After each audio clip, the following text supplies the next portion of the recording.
Juda chiroyli. Nimasini aytasan? Juda ham chiroyli.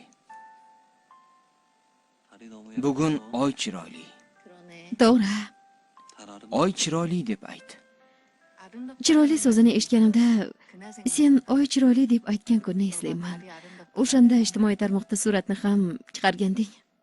Shunday emasmi?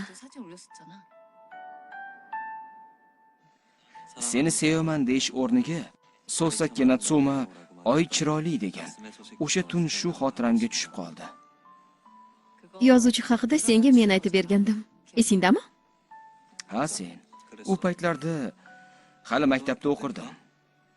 Undan o'qituvchisi matnni tarjima qilishni so'ragan. Matnda men seni sevaman degan gap bo'lgan. O'quvchi yapon tiliga so'zma-so'z tarjima qilgan. O'shanda yozuvchi o'quvchiga nima deganini bilasanmi? Yaponlar bu iborani juda kam qo'llashadi. Uni oy chiroyli deb tarjima qilgan ma'qulroq degan edi. Bu so'zlar hali hamon yodimda. Oy chiroyli. Esingda ekan-a? Shu sababli senga oy chiroyli deganman.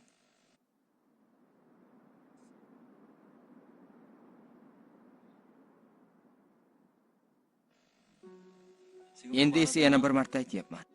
Qor chiroyli.